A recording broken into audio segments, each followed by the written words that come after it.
Hi అండి, ఈ వీడియోలో నేను చూపించబోయే recipe tutti frutti cup cakes. చాలా ఈజీగా ఎవరైనా కూడా చాలా సింపుల్గా చేసేసే ఈ టూటీ ఫ్రూటీ కప్ కేక్స్ని ఎలా తయారు చేయాలో చూసేద్దామా. ముందుగా అరకప్పు టూటీ ఫ్రూటీని ఒక బౌల్లో వేసుకొని ఇందులోకి 1 టీ స్పూన్ మైదా వేసుకొని మైదా అంతా కూడా టూటీ ఫ్రూటీకి కోట్ అయ్యే విధంగా ఇలా బాగా మిక్స్ చేసుకోవాలి. ఇలా మిక్స్ చేసుకున్న ఈ టూటీ ఫ్రూటీని పక్కన పెట్టి ఇప్పుడు ఒక మిక్సింగ్ బౌల్ తీసుకొని ఇందులోకి రూమ్ టెంపరేచర్లో ఉన్న పెరుగు ఒక అరకప్పు వేసుకొని అలాగే 1 కప్పు పొడి చేసుకున్న పంచదార, 1 టీ స్పూన్ వెనిలా ఎసెన్స్, అలాగే కరిగించుకున్న వెన్న ఒక అరకప్పు లేదా రిఫైన్డ్ ఆయిల్ అయినా కూడా వేసుకోవచ్చు. ఈ వెన్న నేను ఇంట్లో తయారు చేసుకున్నాను, అందుకే ఇలా ఉంది.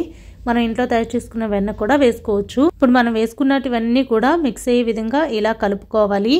ఇవి బాగా మిక్స్ అయిన తర్వాత ఇప్పుడు దీని మీద ఒక జల్లెడని పెట్టుకొని ఇందులోకి 2 కప్పుల మైదా వేసుకోవాలి.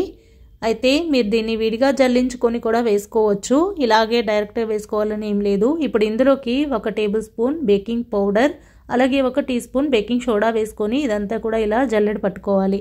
ఇలా జల్లెడ పట్టిన తర్వాత ఇందులోకి కొంచెం రూమ్ టెంపరేచర్లో ఉన్న పాలని వేసుకొని కలుపుకోవాలి.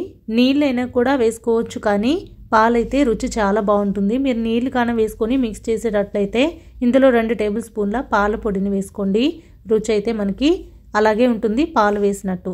ఇప్పుడు ఇలా రూమ్ టెంపరేచర్లో ఉన్న పాలను వేసుకొని ఈ కన్సిస్టెన్సీ వచ్చేంత వరకు కూడా కలుపుకోవాలి. మొత్తం 3/4 కప్పు పాలు నాకు పడ్డాయన్నమాట. ఇది మొత్తం ఈ కన్సిస్టెన్సీలోకి రావడానికి అదే పనిగా దీన్ని కలుపుతూ ఉండకూడదు, కానీ ఉండలు లేకుండా అయితే కంపల్సరీగా కలుపుకోవాలి.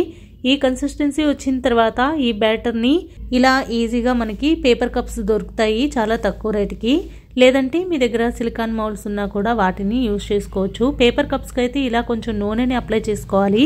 నేను బ్యాటర్ రెడీ చేసిన తర్వాత ఈ పేపర్ కప్స్ అన్నిటికీ కూడా నూనెని అప్లై చేసుకొని ఇప్పుడు ఈ బ్యాటర్లోకి ఏవైతే టూటీ ఫ్రూటీ పక్కన ఉంచానో అవి వేసుకొని ఇలా ఒకసారి మిక్స్ చేసుకుంటున్నాను. టూటీ ఫ్రూటీని ఈ విధంగా కేక్స్లో కానీ మఫిన్స్లో కానీ వేసినప్పుడు ఇలా కోట్ చేసుకొని వేసుకోవడం, అలాగే బ్యాటర్ కన్సిస్టెన్సీ ఇలా ఉండేలాగా చూసుకోవడం చాలా అవసరం, లేదంటే మనం వేసిన ఈ టూటీ ఫ్రూటీ అడుక్కి వెళ్ళిపోతుంది. ఇలా టూటీ ఫ్రూటీ అంతా కూడా బ్యాటర్లో మిక్స్ అయిన తర్వాత మనం ఏవైతే కప్స్ ని రెడీ చేసి ఉంచామో అందులోకి ఈ బ్యాటర్ ని 3/4 కప్పు వచ్చేంత వరకు ఇలా గరిటతో వేసుకొని ఒకసారి వీటిని ట్యాప్ చేసుకున్న తర్వాత బేకింగ్ కోసం పెట్టుకోవాలి.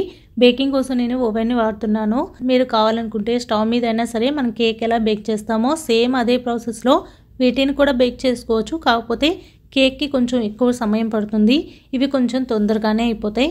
ఫర్ సపోజ్ ఇప్పుడు మనకి కేక్ బేక్ చేసేటప్పుడు సైజుని బట్టి మనం టైంని అక్కడ సెట్ చూసుకుంటాం అనమాట. అలాగే వీటికి కూడా అంతే, ఒక 20 నిమిషాలు టైం పడుతుంది. ఓవెన్లో అయితే 180 డిగ్రీస్కి ప్రీహీట్ చేసుకుని 25 నిమిషాల పాటు బేక్ చేసిన తర్వాత మీకు ఇక్కడ నేను చూపిస్తున్నాను. చక్కగా ఇవి బేక్ అయిపోయాయి. వీటిని బయటికి తీసిన తర్వాత పైన ఇలా ఒక క్లాత్ని వేసి కొంచెం సేపు చల్లారనివ్వాలి, లేదంటే పైన లేయర్ అంతా కూడా చాలా గట్టిగా ఉంటుంది. ఇలా క్లాత్ వేసిన తర్వాత 15 నిమిషాలు వదిలేసి తర్వాత మీకు ఇక్కడ నేను చూపిస్తున్నాను రిమూవ్ చేసి, పూర్తిగా చల్లారిన తర్వాతే ఇవి రిమూవ్ అవుతాయి చక్కగా, లేదంటే మనకి విరిగిపోయినట్లు వస్తాయి. సిలికాన్ మౌల్డ్ అయితే కొంచెం వేడి మీద కూడా మనం రిమూవ్ చేసేసుకోవచ్చు. ఒకసారి వీటిని తుంచి కూడా మీకు చూపిస్తాను, చూడండి ఎంత చక్కగా బేక్ అయిపోయాయి కదా, చాలా పర్ఫెక్ట్గా వచ్చాయి.